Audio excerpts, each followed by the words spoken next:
Então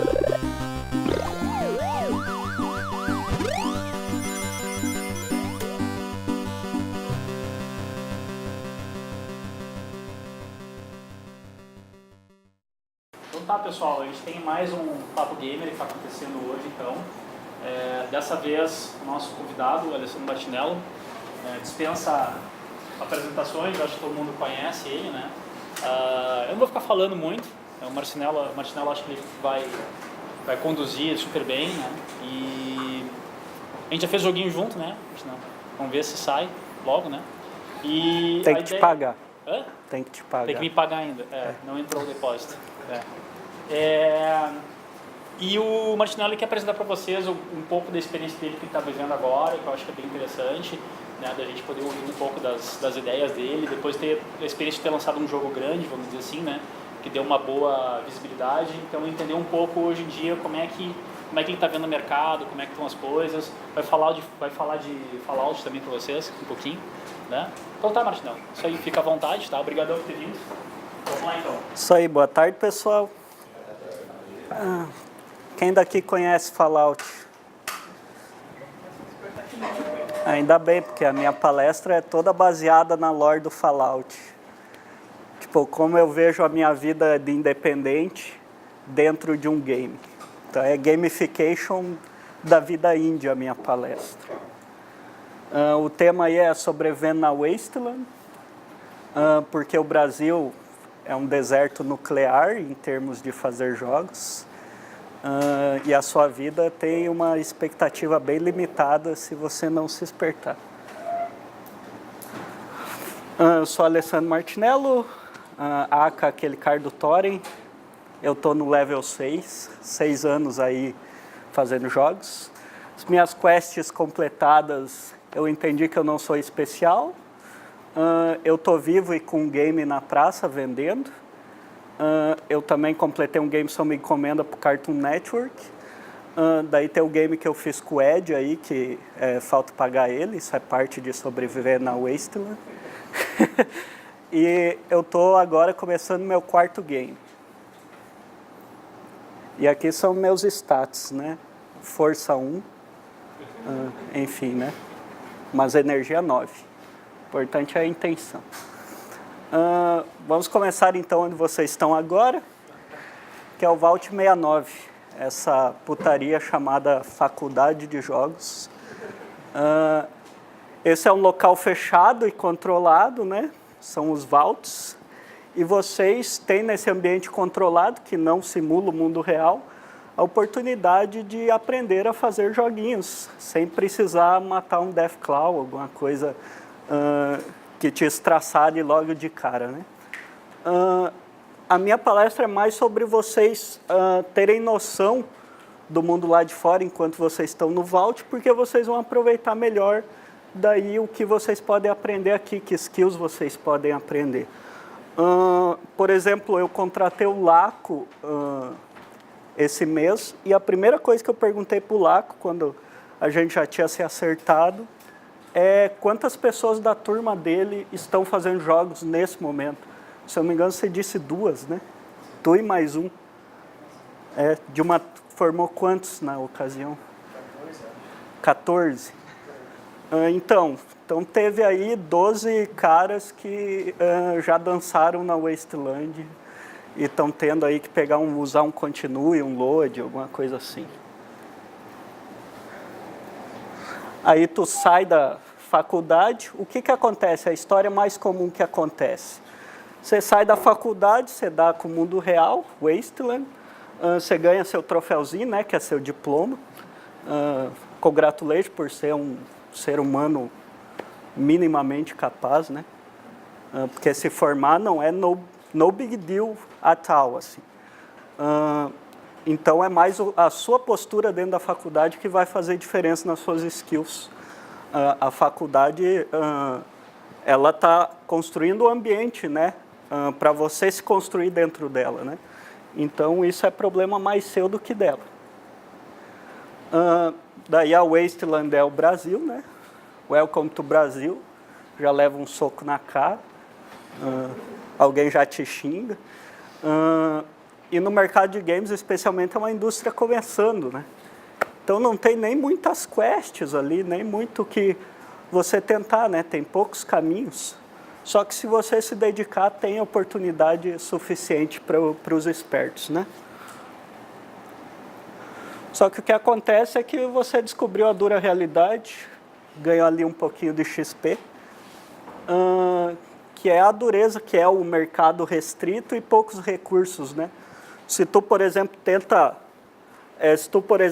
ser um independente, a maioria das vezes você vai ser mais, não por causa do glamour ou da glória, mas muito mais por uma questão de que, às vezes, não tem uma empresa muito ideal para você trabalhar, né? Às vezes não tem uma empresa fazendo uma coisa legal, se é isso que tu quer. Foi um pouco da minha história, né? Eu trabalhei 2 anos numa empresa que fazia uns jogos bem ruins, e lá eu aprendi um monte do que não fazer já, upei bastante. Lá eu upei pro level 2 já. Só que a maioria acaba não encontrando um caminho, né? E game over, né? Esse é o developer BR típico. Esse ser especial, normalmente ele termina assim. E é sempre por causa dessa porrada, depressão pós-formatura. Tipo, você saiu de um ambiente controladinho, seu pai decidiu que não quer mais pagar suas bostas, e você tem que se virar, né? E fazer jogos é especialmente difícil de se virar por causa da situação do mercado. Poucas empresas que podem te pagar o que você merece, e poucas empresas que podem te pagar a tchau, né? Como o Ed sabe aí.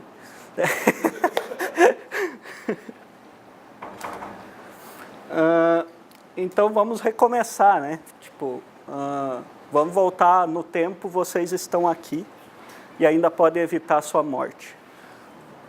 Daí, quest adicionada. Você desapegar, né? Você não é especial.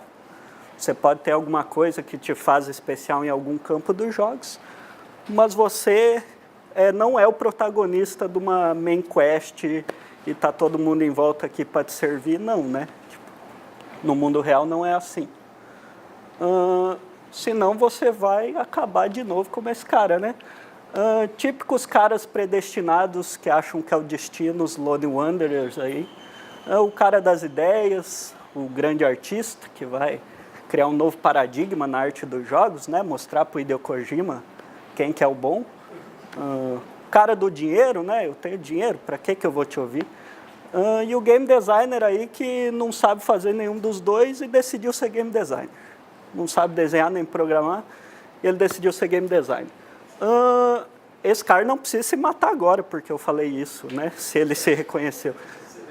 É mais a questão dele pegar e começar a estudar arte e programação e conhecer todos os processos, né? Então tá, começando de novo, quest, virar gente. Aí tá meu char, né? Eu sempre jogo com o John Bob, que é a minha versão de Bon Jovi. Eu não sei porquê, eu fico imaginando Bon Jovi no mundo de Mad Max, é uma tara minha. Então, vamos criar um char melhor, né? Tente coisas aqui dentro, né? Dentro dessa vault aqui, porque o mundo lá fora não vai te dar tantas oportunidades de você experimentar.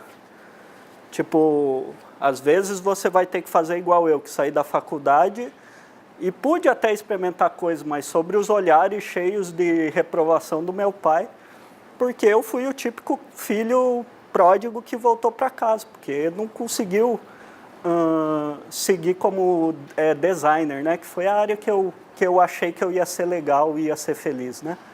Daí quando eu descobri os jogos, bagnou e daí só estou upando de nível desde então. Dentro da quest virar gente, o mundo real também dá XP, né? Qualquer atividade aí fora de jogar videogame vai te deixar mais rico em termos de visão, de design. No caso aí um livrinho que tu lê já te dá uma skill a mais sobre como fazer jogos melhores, né? E vocês vieram aqui, então vocês já ganharam 3.500 de XP por ter vindo aqui, por se importarem em vir numa palestra, né? Aqui dentro da Vault você já aprende seus limites, né? Você já aprende fazendo jogos, principalmente em Game Jam, aonde você pode ir, o que você mais é apto a fazer, o que você detesta fazer e é melhor que outra pessoa faça. Tu não precisa se ocupar em fazer coisas que não gosta se tu acha outras pessoas dentro de casa que vão fazer aquilo porque gostam, né? Enfim, todas essas coisas você conhecendo seus status, né? Porque a gente não nasce com essa lista pronta, mas ela existe, né? E claro, respeitar as várias skills envolvidas em fazer um jogo. O que eu mais gosto de jogos é que une os dois lados do cérebro, né? O lado intelectual e o lado subjetivo. Porque você está fazendo um software que é uma coisa feita de números, só que é um software sensível ao sentimento humano, tipo, sensível a pessoas, que é o lado subjetivo da coisa. Então é arte e número junto, né? Arte e matemática. Então fica uma coisa muito rica e fascinante só por esse motivo básico, né? Só por misturar esses dois lados tão antagônicos, tão acostumados a brigar, né? E daí tu vê aqui o quanto é a skill tree do Fallout e a skill tree envolvida para fazer jogos também. Tem um cara redator, por exemplo, eu estou trabalhando agora, um cara de redator de publicidade, está escrevendo os textos do meu jogo. E tu aprende a ter respeito por todas essas áreas, elas são igualmente importantes. E se você é um game designer, a primeira coisa que tu tem que reconhecer é que todas elas são igualmente importantes mesmo. Tipo, você pode ser o Hideo Kojima, se tu não souber convencer as pessoas a gostarem do projeto tanto quanto você, a fazerem parte dele, a colocarem o coração delas lá dentro e se expressarem lá dentro, você não vai estar sendo um bom game designer, você vai estar colocando só a tua visão e daí as pessoas costumam ter problemas com isso, o que é bem natural, né? É simplesmente como a natureza funciona. Principalmente no mercado indie, tipo, as pessoas que querem ser indies, elas querem uma certa independência e um produto autoral que elas possam contar a história delas também. E claro, a parte principal disso tudo, né? Se distraia menos, né? Jogar menos joguinho. Ontem eu joguei 13 horas de Fallout seguido, mas obviamente foi para tirar essas screens para palestra, entende? Né? Vocês têm que entender que é uma coisa de disciplina, né? Eu joguei 13 horas de Fallout porque eu me conheço. Eu tenho que jogar 13 horas de um jogo lindo como esse da Bethesda, que eu adoro, sempre adorei essa franquia, justamente para perder o tesão, me desapegar, e daí agora eu jogo só 2 horas por dia marteladinho. Esse é o developer gamer típico, né? É outro final de quest aí, mal. Que é o cara que joga mais do que faz joguinho, né? E é realmente isso, é jogar mais do que fazer joguinho. As horas que eu gasto fazendo joguinho são 5 por dia no mínimo, e o máximo que eu jogo por dia é 2 horas. Então tá bem desequilibrado mesmo, eu faço muito mais joguinho do que eu jogo. E isso não me deixa menos conhecedor do mercado de jogos, nem nada do tipo. Você não precisa de mais que 2 horas por dia para conhecer tudo que está rolando, está por dentro das tendências. Realmente você não vai virar o Hideo Kojima se ficar jogando Dota o dia inteiro, como algumas pessoas gostam de acreditar. E claro, a minha guinada do cara que voltou para casa merdão para o cara que agora está vivendo, pagando pessoas, vivendo de fazer joguinho, né, vivendo o sonho, é porque eu procurei o que me dava tesão. Tipo, no Fallout é a Power Armor, né, cara? Você olha a Power Armor e você, caralho, quero muito usar essa porra aqui. E esse sentimento te domina dentro do Fallout, né? Você tem que procurar alguma coisa que te domina no mundo real, né? Quando eu descobri todos os processos de fazer jogo, foi um processo lento, né? Primeiro eu entrei nessa área porque eu imaginei que a linguagem ainda estava sendo criada e eu, como artista, ia adorar estar numa mídia onde a linguagem ainda está sendo criada, porque nos filmes já tem 1 milhão de certo ou errado, o que um filme tem que ser, né? Dentro de uma caixinha, o que o público aceita, né? E jogos não, jogos criativamente falando, está solto, ainda não se criaram fórmulas tão escritas em pedra que não possam ser mudadas diariamente, né? E o público abraça essas mudanças, né? O público gosta de novas formas de jogar joguinho. Então, isso foi o que me deu um tesão inicial. E foi um tesão que só cresceu enquanto eu fui usando a Power Armor aí.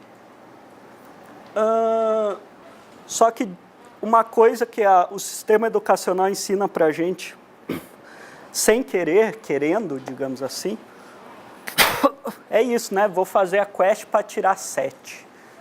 Que bosta, tá ligado? Você está fazendo um curso de games,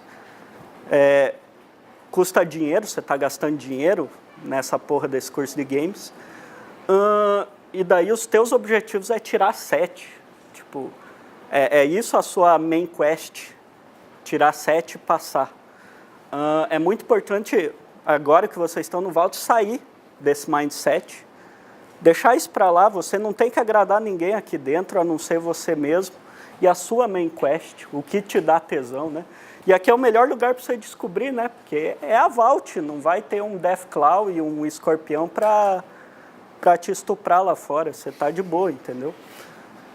Então é relativamente fácil você descobrir se tu presta para coisa ou não. O legal do curso da Fevale aqui é que é um dos poucos cursos de jogos que te obriga a fazer jogos. Isso é incrível. Tipo, padrões de Brasil, isso aí é estudar na Alemanha, cara. Tipo, isso é muito alto nível isso. E eles te obrigam a fazer nas primeiras 4 semanas, o que é mais incrível ainda. Então você já descobre se teu tesão é isso ou se teu tesão é a não perneta, entendeu? Você já descobre rápido. Então, de novo, é muito importante o que te dá tesão e principalmente que áreas sobre todo o processo de fazer jogos te dá tesão. Eu descobri depois de vender o meu jogo que eu adoro a área de marketing, que eu adoro a área de dinheiro, a área de finanças, eu adoro a área de quanto eu gastei versus quanto eu ganhei, coisas que eu como artista, eu tentava não olhar, sabe? Eu tinha medo de olhar. Medo de analisar aquilo friamente, porque, né, tu é artistinha gay lá, quer fazer sua arte, pá, suas miçangas, pessoal de humanas, né? Só que daí eu aprendi que, eu também gosto de número. É uma coisa inesperada que eu aprendi durante o processo. O legal de começar a fazer jogos agora é que você vai abraçar todo o processo e quando você ter todos os estágios desse processo, inclusive pôr seu joguinho no Greenlight, pôr para as pessoas verem e xingarem mesmo, entendeu? Quando você ter todo esse ciclo completo, você vai saber direitinho o que te dá tesão e o que não dá. E alguns gostos adquiridos, algumas coisas que você aprende a tolerar e achar ok, tipo, coisas que antes você faria uma tempestade em copo d'água, sabe? Porque meu jogo tem que ser assim, é muito importante passar isso aí e tal. Daí lança o jogo e ninguém liga a mínima com aquela porcaria que você brigou pra caralho, às vezes brigou com um colega, né, e tal. Então, é coisa que você aprende só no ciclo completo a importância dessas coisas. É claro que você vai ser um nubão completo enquanto não completar o ciclo. Você vai fazer muita merda. Eu fiz, todo mundo vai fazer, e a gente quer que vocês façam essa merda aqui, antes que o Deathclaw pegue vocês por trás e tal. E depois que você descobriu todo o processo, você vai sair daqui com uma main quest já clara na sua cabeça. Você já vai ter escolhido qual é a sua main quest. E não a quest que escreveram para você botar na sua cabecinha que era importante e tal. Você vai vir de dentro o que você realmente quer. E é só essa energia que vai te tornar um ser humano produtivo, né? A maioria dos seres humanos descobre que a quest principal é comprar um carro, arrumar umas gostosas, depois casar, pá. Vocês estão fazendo jogos, provavelmente a sua main quest não é essa. E como não é essa, é mais difícil de descobrir, entendeu? É mais complicado de descobrir ela. Então tentem descobrir aqui no Vault, o mais rápido possível. Eu vou falar, claro, da quest que eu escolhi, né? Que é o caminho independente. E um adendo que eu dou aqui é que muita gente já sai independente da faculdade, e morre 6 meses depois porque precisa de dinheiro para ser independente. É uma situação delicada, né? Tipo, tu tem que viver do dinheiro que tu ganha com os joguinhos que tu faz, e daí tu não sabe fazer joguinho direito, e daí não consegue um ciclo rápido para pôr o jogo para vender. Então, É tudo coisas perfeitamente evitáveis se você começa a fazer essas coisas aqui agora no Vault. Macer o NPCzinho atrás do shoppingzinho, ou seja, trabalhar no Maquiris, também dá XP pra caralho, e é muito importante. Eu acho que me ajudou muito os 2 anos que eu trabalhei para alguém em jogos. Tipo, eu acho que empreendedorismo é uma coisa que não é tão autodidata assim. Você realmente precisa ver os outros errando na sua frente para você saber melhor como lidar com essa situação quando você ser independente. E se tu descobriu que teu tesão não é ser independente, porque envolve muitos perigos, é muito arriscado, você pode ser o NPC aqui. A vantagem é que o NPC aqui nunca morre, né? Nunca vira aquela caveira. Esse NPC aqui tem muito mais chance de vida mesmo, de fazer jogos por um período maior. Em troca, ele está sacrificando um pouco da autoria, né? Está lá mais numa posição de técnica, né? Sem muitas escolhas, como numa aventura de Fallout. Mas não tem problema nenhum. Tipo, isso não é feio, isso não é menos do que indie. Indie também não é mais do que ninguém, sabe? Tipo, são caminhos. Tem muito mais a ver com o que te dá tesão, com o que você considera importante, com a tua main quest, né? Eu conheço pessoas muito fodas cuja main quest é realmente pagar a porra das contas e fechou, sabe? Tipo, e viver bem, uma qualidade de vida. Um dos problemas do indie é a qualidade de vida, né? Quando tu tá numa quest na Wasteland, você tá tendo que dormir ao relento, né? Aquela porra toda. Quando você tá aqui no shoppingzinho, tem a caminha do lado, pá, tudo certo. Beleza, quest adicionada, ser independente. Já tem um Deathclaw ali te espreitando, porque é isso que é ser indie. E o melhor equipamento ou plano não vai te salvar do Deathclaw. Deathclaw é a necessidade de ganhar mais do que se gasta, de fazer jogos eficientes, que sejam bons e mais baratos, né? O que, por exemplo, o Torrent da gente não foi. E quando a gente estava à beira de cancelar ele, veio a Lei Rouanet. Daí nós, vamos fazer o jogo desse jeito que a gente já acha errado mesmo, longo, porque a gente já está aqui, a grana está vindo, vai dar bastante XP esses 2 anos que a gente encarar fazendo o jogo, mesmo que a gente já fosse contra um modelo muito demorado de indie, né? Quando a gente começou o Torrent, era normal um indie gastar 4 anos fazendo um jogo. E quando a gente terminou o Torrent, o ciclo já estava em 1 ano. Era muito feio um indie passar de 1 ano já no seu jogo, porque foi ficando cada vez mais perigoso no mercado. O que eu aprendi em todo esse ciclo é que todo esse cenário desafiador que é fazer joguinho no Brasil, eu comecei a achar isso massa. Eu comecei a me sentir mesmo numa aventura Wasteland. Todo dia eu tenho que tomar decisões, eu tenho que medir o que eu posso, o que eu não posso, como num jogo, como numa quest. Antes, por exemplo, eu bebi umas biritas lá, acordava com HP 15 e ia trabalhar. Daí com HP 15 é muito perigoso, né? Tipo, não rende muito, sabe? O HP muito pequeno. Hoje não importa o que eu faça, eu chego com HP 100 já para trabalhar. Que é como você faz na sua quest, né? Você não vai encarar os Deathclaw com uma armadurinha merreca, você já vai pegar Power Armor lá, já vai encher tua vida, encher o cu de Steam Pack, porque senão tu vai morrer. No universo indie é a mesma coisa e você aprende a gostar disso, pelo menos eu gosto.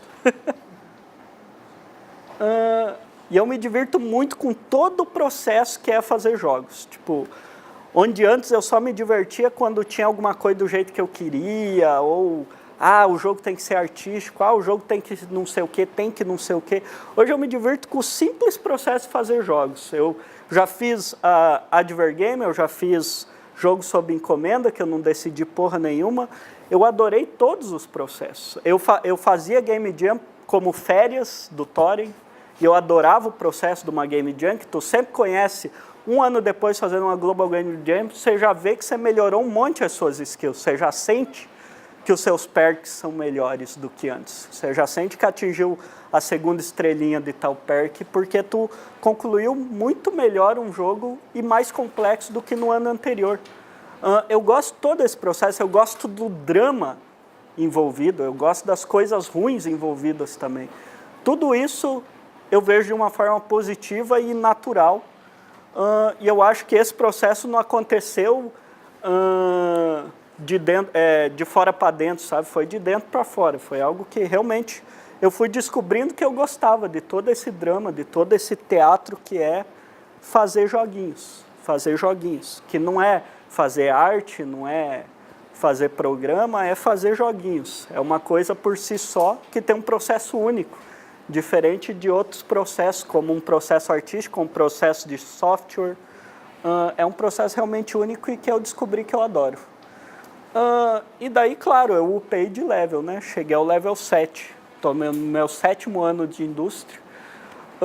E você sente que você fica mais leve, mais rápido, mais cauteloso. Tu valoriza muito mais as pessoas em volta, as pessoas envolvidas no projeto, as que não estão envolvidas no projeto.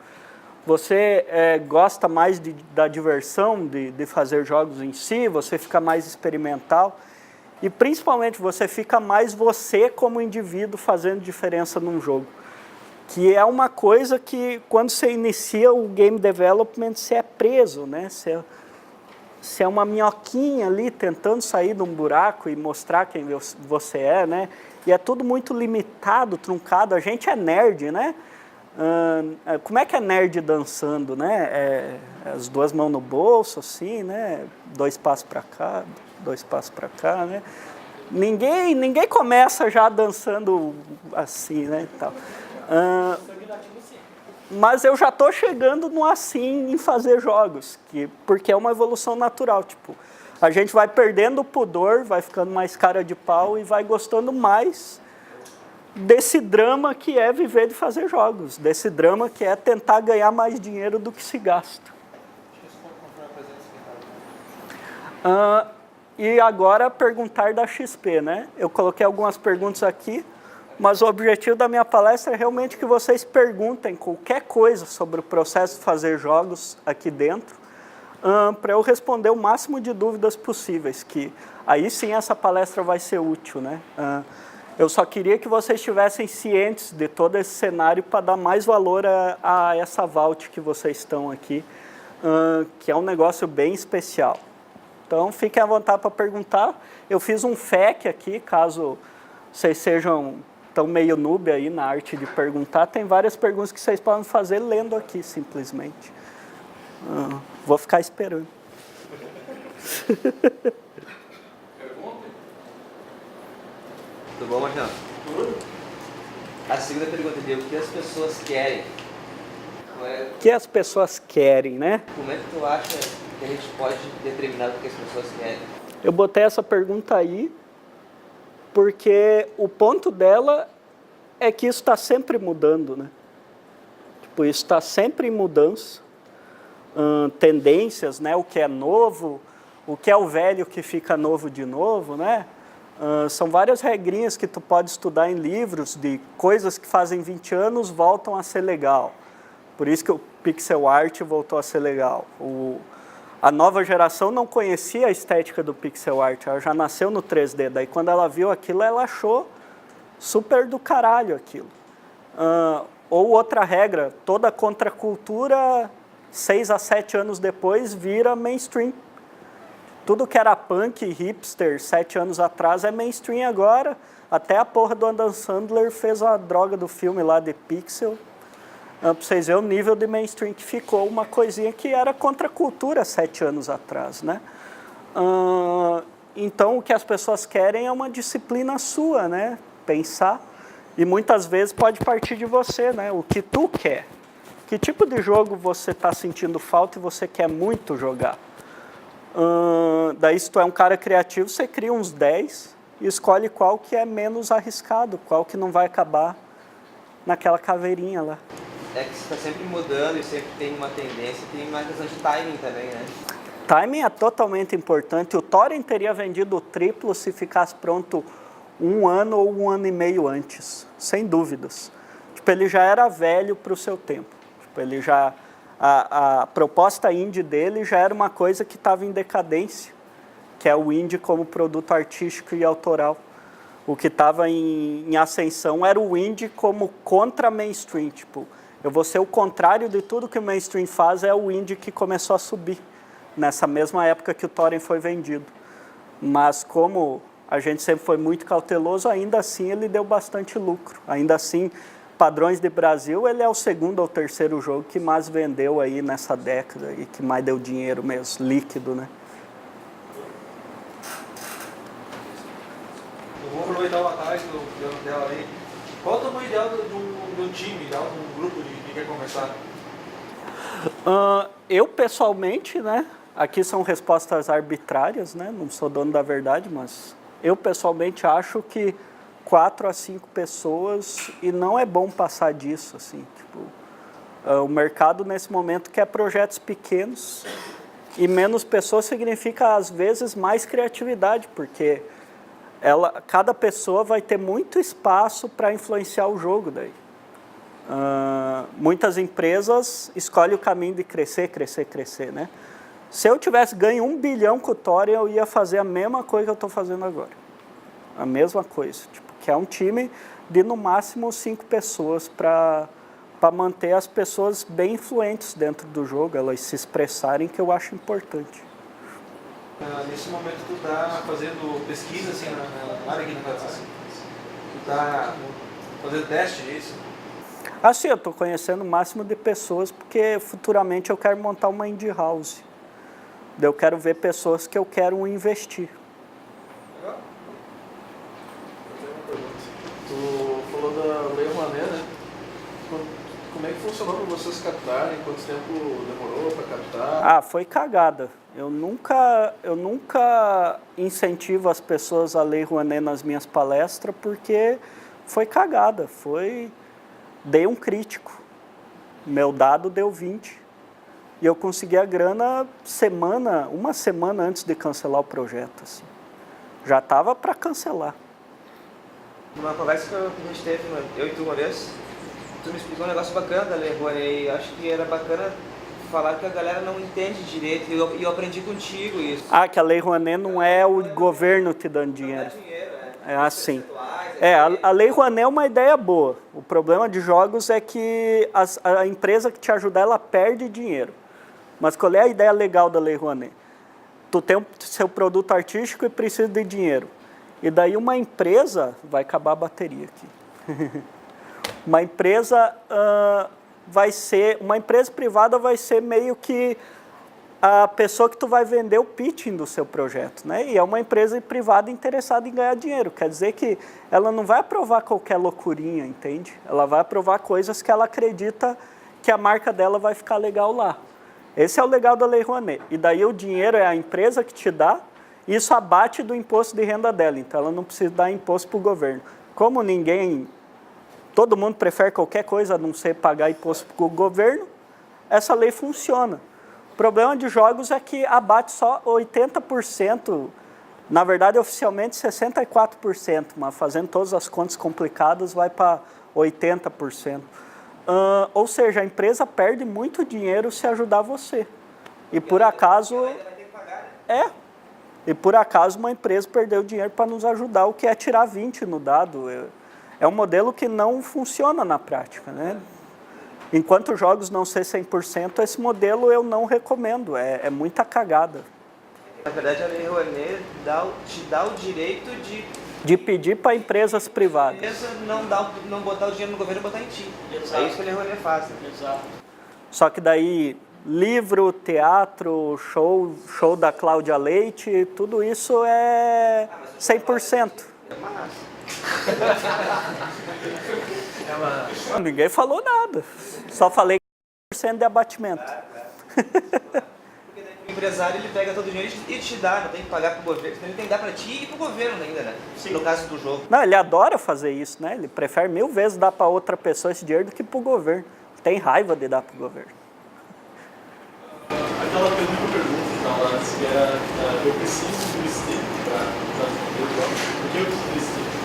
Isso é legal, é uma coisa que ainda é muita viagem dizer agora que tu não precisa do Steam para vender seu jogo. Você, de fato, precisa.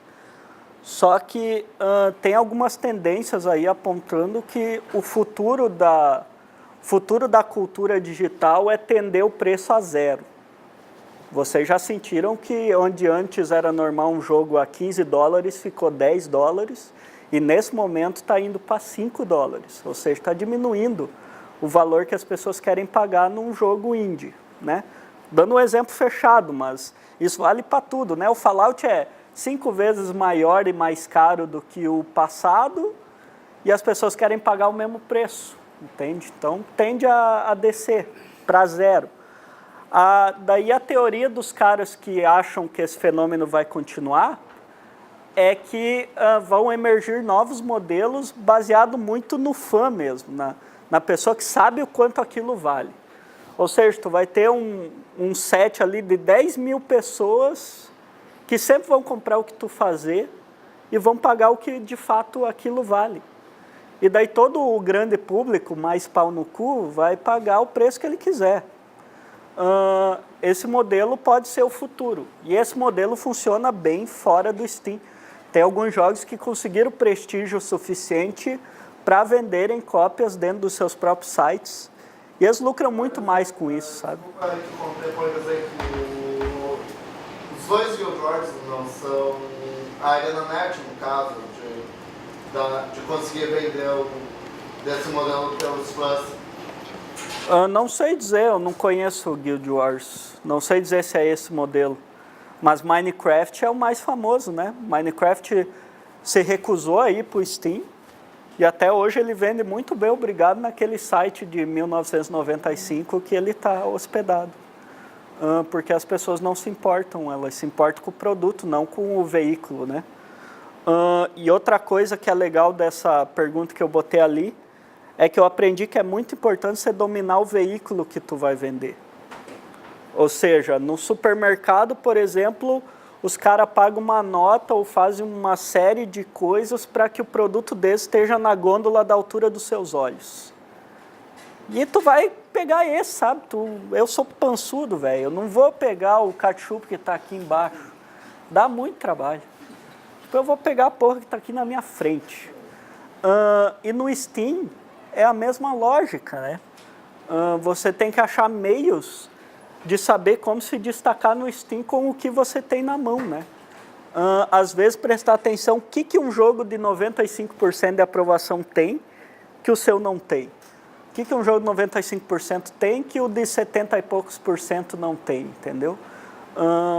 Esse tipo de coisa você começa a dar muita importância depois que tu vê que na prática as pessoas não ligam para muita coisa que você acha importante. E isso faz parte do processo de ser menos noob mesmo, né? Menos bobão. Então comece a prestar atenção no Steam e principalmente começar a prestar atenção em outras formas de vender seu jogo. O jogo que nós estamos fazendo, né? Porque tu é meu funcionário também. O jogo que eu estou fazendo com o Thiago aqui, com o Laco, eu planejo, por exemplo, fazer uma versão uncut dele, com todas as besteiras que eu quero pôr, que eu sei que eu não posso pôr no Steam. E daí eu vendo a versão uncut no meu site.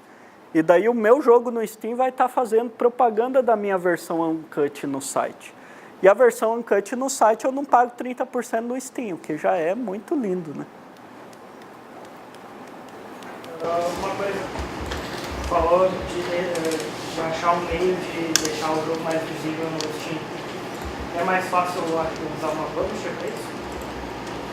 Pois é, eu acho que uma vez que tu domina o Steam, no paradigma atual, tu não precisa de publisher. Tipo, eu fiquei especialmente puto com a minha publisher cerca de um mês depois que o nosso jogo lançou, porque ela parou de fazer o modelo que a gente tinha combinado, porque ela achou que tinha vendido pouca cópia e que não tinha que...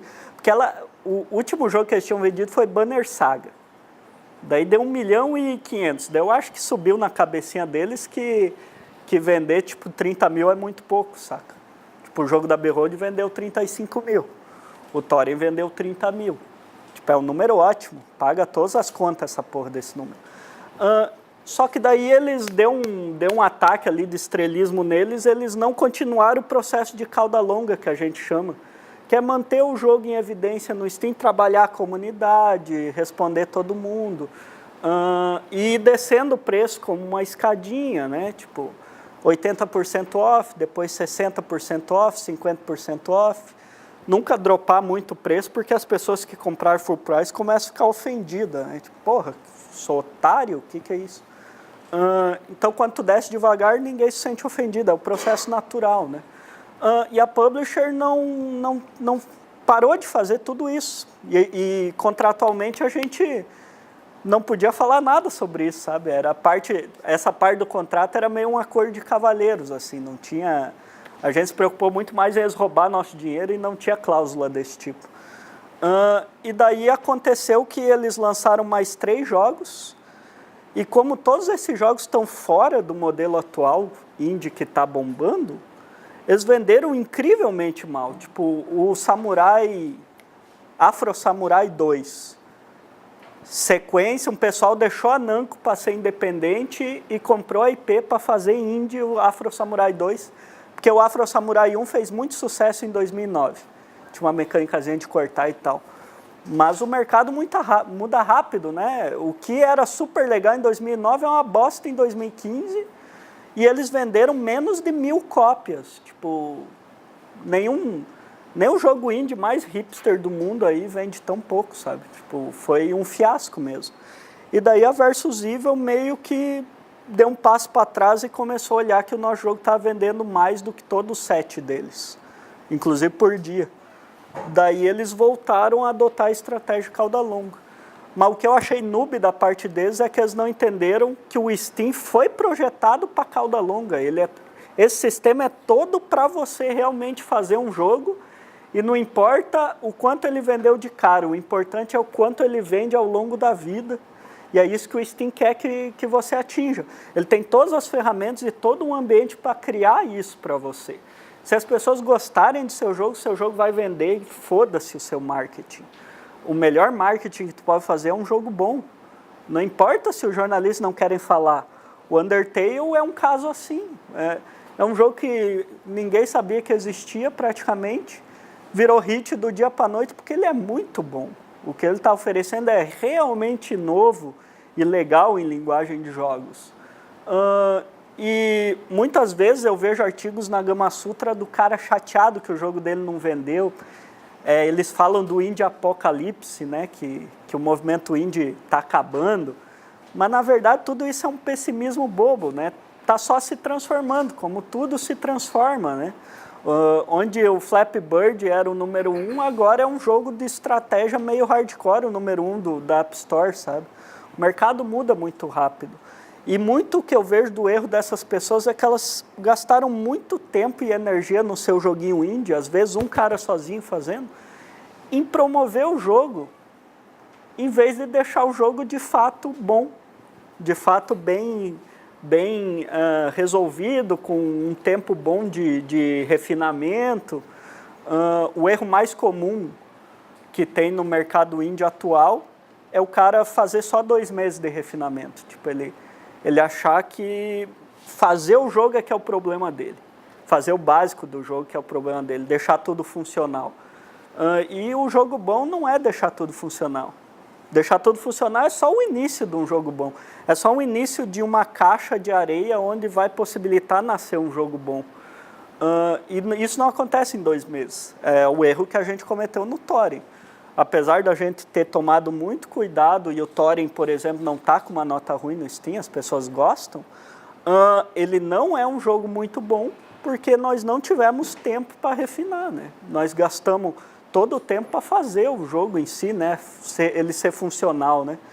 O meu ciclo hoje é de 4-1, tipo, se o nosso jogo ali que a gente está fazendo junto ficar pronto, o alpha, em 3 meses, a parte funcional do jogo, significa que eu vou gastar mais 9, de 6 a 9 meses refinando, deixando ele bom.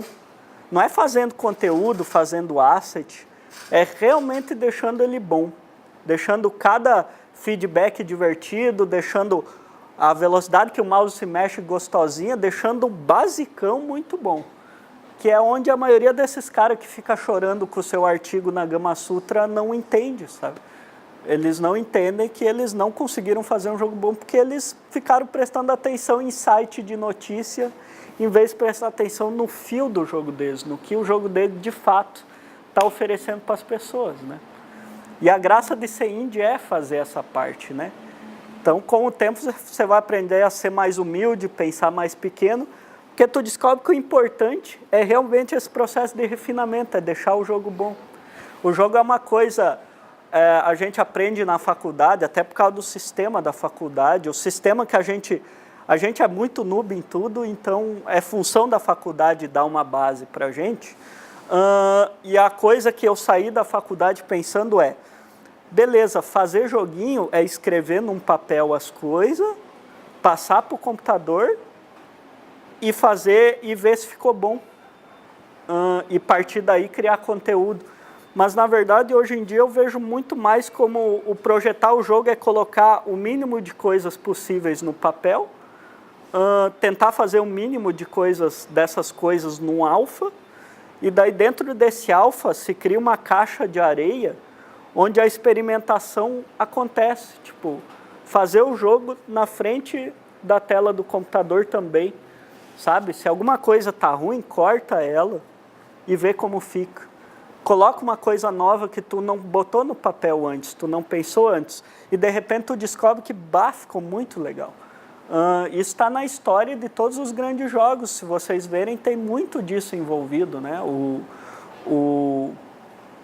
Por exemplo, o GTA era um jogo de perseguir ladrões, né? Tu era o policial.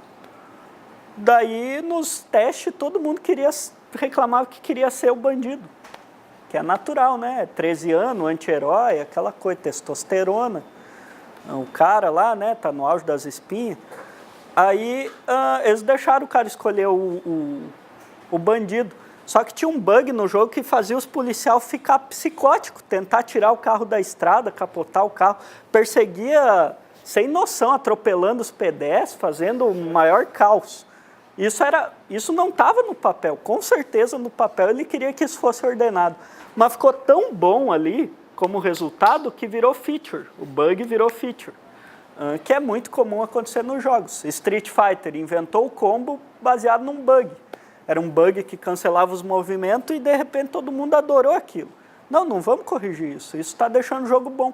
Daí o game designer jogou tudo fora que ele tinha no papel e refez todo o sistema do jogo para esses combos serem legais.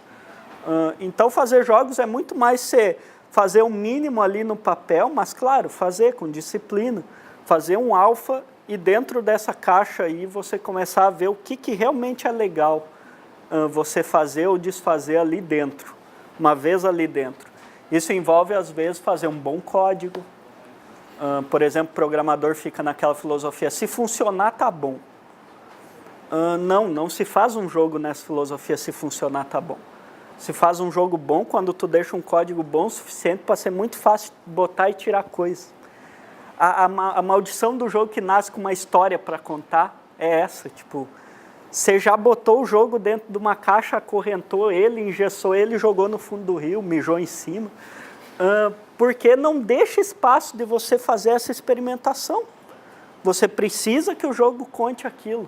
É um pecado, sabe, começar o jogo pela história. É um erro muito comum, principalmente no Brasil, que a gente tem um estigma forte no Brasil ainda, que não tem...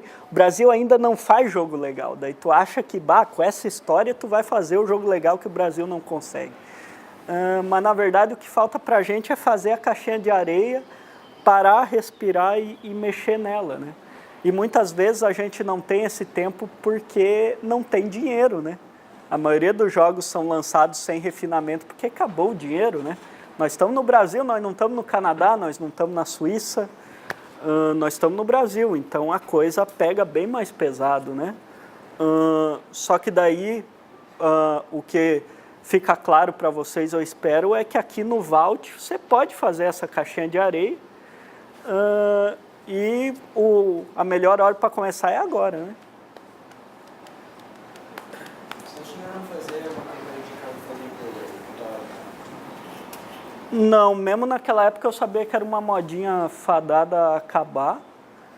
E daí daquela época eu já estava aprendendo a ter menos fé e ser mais analítico. Tipo, a gente adora compartilhar no Facebook coisa científica, porque a gente acha muito brega já o negócio da igreja, daí a gente adora o negócio do pensamento científico, né?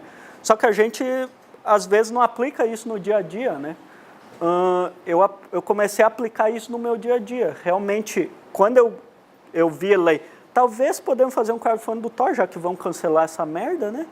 O que é um peido para quem está cagado, né?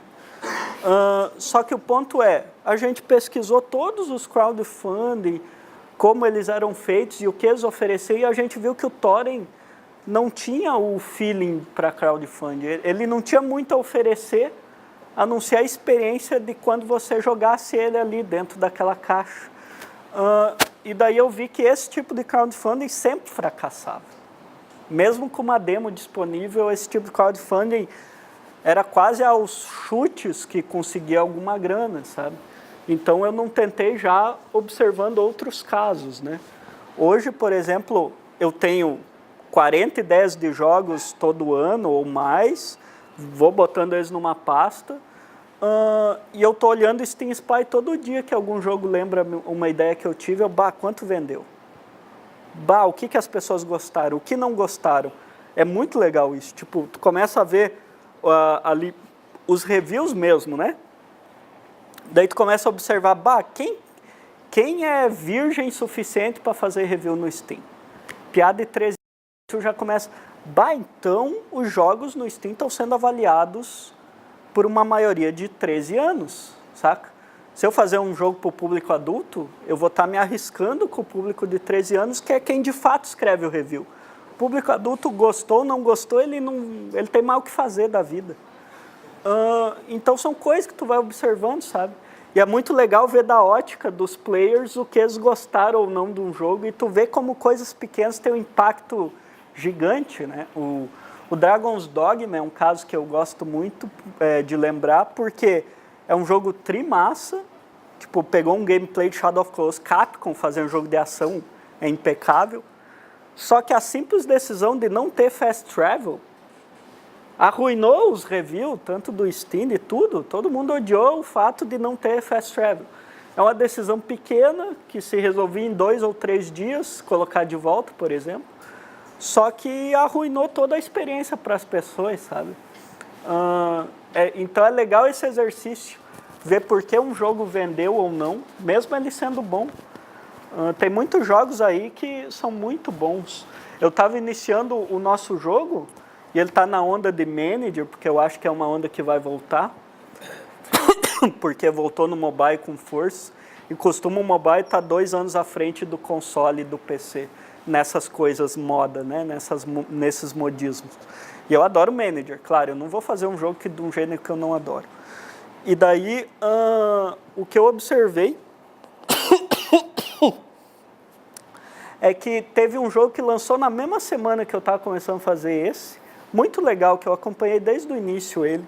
Deu, esse jogo, vamos ver quanto ele vendeu. 1000 unidades, um fiasco, vendeu muito pouco. Ninguém curtiu, daí tu descobre lá por que não curtiram. E daí eu comecei a ver ali, caralho, tá muito parecido com o que eu queria fazer. Tipo, tá muito parecido com a vibe que eu queria fazer.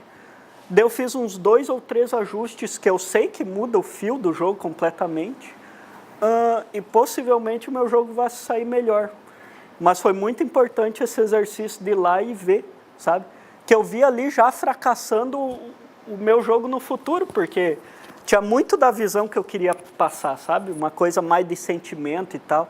Mas tá todo mundo cagando pros teus sentimentos atualmente. Tipo, a vibe do indie nesse momento é muito... Eu quero gastar 5 minutos nesse jogo e que ele me dê muita diversão nesses 5 minutos. Porque se for para gastar muito tempo, Fallout. Eu não quero isso do indie. O que eu quero do indie é, tô cansado demais, cheguei do trabalho, tô cansado demais, minha namorada tá me enchendo o saco, eu só tenho 5 minutos para me divertir. Daí ele vai no indie. É esse o tipo de mentalidade que as pessoas que consomem o indie estão atualmente. Claro, a massa, né? Eu quero mais do indie. Mas a gente é uma minoria nesse momento, sabe? A gente já foi uma maioria lá atrás, quando tinha o Braid, o Limbo, e agora já virou uma minoria. As pessoas querem outra coisa, sabe? Então são análises que tu faz e é assim que tu chega à resposta do que as pessoas querem, né? É muita análise de público, né? O que eu mais estou dando importância nesse momento é fazer um jogo que, se vender 5.000 unidades, eu lucrei um monte. E 5.000 unidades é a média pessimista do Steam. Tipo, se um jogo vender menos que 5.000 unidades, ele foi muito metido à besta. Ele foi muito nariz empinado, ele desafiou muito o fio das pessoas. Alguma coisa ele fez muito errada, saca? Então, o meu jogo tem como objetivo isso, uma meta muito baixa, né? A maioria dos jogos, quando a gente é mais nubão, nascem quase com a obrigação de ser um hit, né? O Thorin nasceu já com essa obrigação, sabe? Tinha que vender no mínimo 20.000, senão não tá bom, saca? E hoje eu já gosto muito mais de fazer só o médio, sereno, e fazer meu negócio, né? Meu lance autoral, que a gente é indie por causa disso. Então, vamos fazer assim então. A gente está fechando agora, é 4 horas, então, só para o vídeo não ficar extenso demais. Sim. Aí quem quiser perguntar alguma coisa para o professor, ele está aqui, né? É só chegar e conversar. Eu não vou sair daqui, na real. Fiquem à vontade, se vocês quiserem. Né? Só fechar o vídeo. A gente encerra então, tá, o Papo Gamer de hoje. A gente já deixa aberto o vídeo para vocês também. A gente já fez o evento no Facebook, mas dia 18 de dezembro a gente vai ter o evento nosso aqui dentro do curso, que é o Game On, que é a nossa amostra de jogos digitais, que vai ter o quê? Vai ter os jogos que os alunos produziram durante o semestre, e também a gente está meio que com a ideia de convidar alguns alunos que fizeram jogos dos semestres anteriores e estão a fim de mostrar mesmo assim. Ou seja, é um espaço que o aluno vai poder, né, nós vamos pegar essa sala, essas outras salas aqui do lado, todas disponíveis, e a galera vai montar o seu, sabe, seu standzinho, o seu espaço, coloca o seu jogo ali, convida o pessoal para jogar. Isso é uma coisa que é muito interessante, né? Porque a gente nota que dentro de um curso de jogos que produz muitos jogos todo semestre, eu não consigo jogar os jogos alunos. Eu jogo só os jogos que são os alunos do meu semestre que eu estou ajudando. Mas eu não consigo jogar os jogos do primeiro, do segundo, do terceiro. Então, para que vocês todos possam ter essa experiência de conversar, ver o que os colegas que estão nos semestres avançados estão fazendo, né? E também, quem não é do curso, mas quiser vir visitar, quiser olhar os jogos, né? Isso acho que é uma experiência bem bacana também. Então a ideia nossa é fazer o seguinte, nós vamos fazer uma pequena pausa agora no Game On, porque agora todo mundo fazendo projeto, então vim de tarde agora, consegui tirar um tempo, né? Já não é, desculpa, no Papo Gamer, né? O pessoal conseguir dar uma pausa, então vai ser mais complicado. Então a gente quer deixar um pouquinho mais para o finalzinho, para a gente poder fazer mais algumas palestras, vão ter mais 2 que já estão confirmadas para a gente poder fazer, que são bem bacanas. E a gente estende o convite para o Game On, tá? Dia 18 de dezembro, vim para cá, vai ser aqui no 3º andar, tá? A partir das 7h30.